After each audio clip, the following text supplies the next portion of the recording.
Assalamu alaikum everyone. Thank you once again for tuning to my channel. Or today's topic is going to be stress. What is stress? What is causing you stress? Triggers of stress क्या हैं? Body पे effects क्या होते हैं और आप इनको minimise कैसे कर सकते हो? So without wasting any time, let's jump into the video. Before starting the video, it's a request that if you haven't subscribed to my channel, please do it and press the bell icon so that you do not miss any update that comes from the channel. So let's get started with the video. Stress होता क्या है? देखिए, जब भी आपकी body को कोई भी एक्सटर्नल थ्रेट या डिमांड फेस होती है तो उसके अगेंस्ट आपकी बॉडी जो रिएक्ट करती है उसको हम स्ट्रेस का नाम देते हैं। जब भी कोई, फॉर एग्ज़ाम्पल, आपका कल एग्ज़ाम है, ठीक है, तो आज आपको ये टेंशन पड़ जाती है कि कल पता नहीं एग्ज़ाम के अंदर कौन से क्वेश्चंस आएंगे, मैं उनको अच्छे तरीके से सॉल्व भी कर पाऊँगी या नहीं, या मैं एग्ज़ाम क्लियर भी कर पाऊँगी या नहीं। ये एक कल की सिचुएशन है, ये एक थ्रेट आपकी बॉडी को फील हो रही है जिसके अगेंस्ट आपका माइंड वर्क करना शुरू हो जाता है और उसको आप नाम देते हो स्ट्रेस का। अब स्ट्रेस में होता ये है कि आपके ब्रेन के अंदर एक पार्ट होता है जिसको आप हाइपोथैलेमस कह रहे होते हो। ये हाइपोथैलेमस सिग्नल सेंड करता है to the adrenal gland of your body which is located just above the kidney, और उसके ज़रिए दो ऐसे हार्मोन्स आपके बॉडी के अंदर रिलीज होते हैं जो कि आपके ब्लड शुगर्स को रेज कर देते हैं। जैसे ही ब्लड शुगर रेज होता है तो आपका ब्रीदिंग रेट हाई हो जाता है और आपका हार्ट रेट हाई हो जाता है। ये दोनों चीज़ें जब होती हैं तो अब यही चीज़ अगर इसकी वजह से होता क्या है कि अगर कोई भी फिजिकल स्टिमुलस आपको स्ट्रेस कॉज कर रहा हो तो फिर ये रेज इन एनर्जी जो है ये आपकी बॉडी के लिए बेनिफिशियल है। यानी बात मैं ये कहना चाह रही हूँ कि स्ट्रेस बेनिफिशियल भी हो सकता है अगर वो किसी फिजिकल स्टिमुलस की वजह से हो। कैसे? कि ये जो रेज इन एनर्जी होता है ये आपके स्ट्रेंथ को बढ़ा देता है, आपकी फोकस को बढ़ा देता है, आपकी कंसंट्रेशन को बढ़ा देता है, आपके रिएक्शन टाइम को कम कर देता है, जिसकी वजह से ये बेनिफिशियल होता है आपकी उस पर्टिकुलर सिचुएशन के लिए। लेकिन अगर ये कोई इमोशनल स्टिमुलस कॉज कर रहा है तो फिर चूंकि ये एनर्जी आपकी बॉडी के अंदर से आउट नहीं होती है तो ये आपकी बॉडी के लिए नुकसानदेह होती है। अब कौन से ऐसे ट्रिगर्स हैं जो कि स्ट्रेस कॉज करते हैं, उन पे बात कर लेते हैं। नंबर वन क्या होता है? That is the job related stress. यानी आपकी जॉब की वजह से जो आपको स्ट्रेस हो रहा होता है, जॉब रहेगी नहीं रहेगी, टाइमिंग की वजह से हो सकता है, जो उसके अंदर वर्कलोड है उसकी वजह से हो सकता है, वर्क फैमिली लाइफ बैलेंस की वजह से हो सकता है। दूसरा ट्रिगर जो है दैट इज़ मनी, यानी पैसा। पैसा है नहीं है, कितना कमाना है, जितने भी फाइनेंशियल इश्यूज हैं उनकी वजह से जो है वो आपका स्ट्रेस ट्रिगर हो सकता है। तीसरी चीज़ आ जाती है आपके relationships, be that be with your husband, be that be with your wife, be that be with your siblings, be that be with your relatives। यानी किसी भी रिलेशनशिप की वजह से कहीं पे भी अगर कोई नेगेटिविटी अटैच्ड है तो वो एक ट्रिगर ऑफ स्ट्रेस जो है वो आपके लिए हो सकता है। फिर पुअर न्यूट्रिशन, यानी जब आपकी बॉडी को एसेंशियल न्यूट्रिएंट्स जो कि चाहिए होते हैं वो नहीं मिल रहे होते हैं तो आपको जो है वो स्ट्रेस होना शुरू हो जाता है, यानी आप मैल न्यूट्रिशन की तरफ हैं।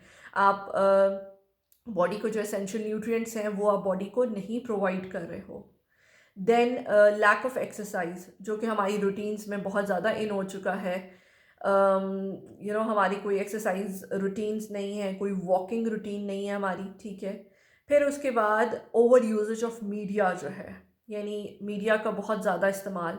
आप देखें किसी बच्चे के हाथ में अगर सेल फ़ोन हो और आप उससे डाइवर्ट करो कि आप ये काम कर दो या कोई भी छोटा सा काम आप उसको दे दो तो वो बहुत ज़्यादा हार्शली रिएक्ट करता है आपको। क्यों? क्योंकि वो इस वक्त उसका माइंड उसके अंदर बिजी होता है और उसको ये अच्छा नहीं लग रहा होता, कोई वीडियो देख रहा है या कोई गेम खेल रहा है। तो this is something that over uses of media आपको जो है वो स्ट्रेस या टेंशन जो है वो कॉज कर रहा होता है। आजकल स्ट्रेस हमारी लाइफ में इस कदर इन हो चुका है कि every second person is facing stress in some part of the day. कोई ना कोई ऐसा फैक्टर होता है जो कि उसको ट्रिगर कर रहा होता है।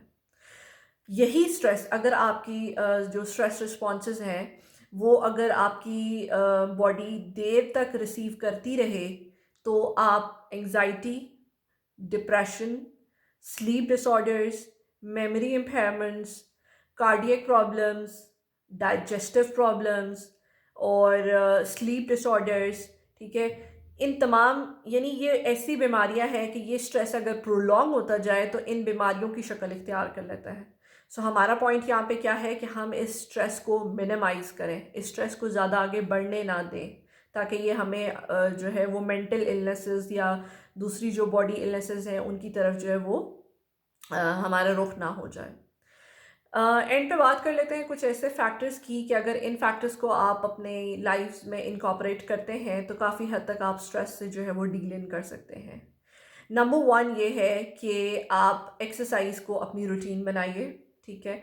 चाहे वो योगा हो, चाहे वो एरोबिक्स हो, चाहे वो वॉक की फॉर्म हो, ठीक है। किसी भी फॉर्म में आपको जो है वो एक्सरसाइज करनी है और ड्यू एनर्जी जो है वो अपनी बॉडी के अंदर से एक्सट्रैक्ट करनी है। Number two, healthy eating habits को अपनाइए। जो एसेंशियल न्यूट्रिएंट्स बॉडी को रिक्वायर्ड हैं, कोशिश कीजिए कि अपनी डाइट के अंदर उन तमाम न्यूट्रिएंट्स को इनकॉर्पोरेट कीजिए। जंक आइटम को अवॉइड कीजिए, हेल्दी ईटिंग स्टाइल्स को अपनाइए।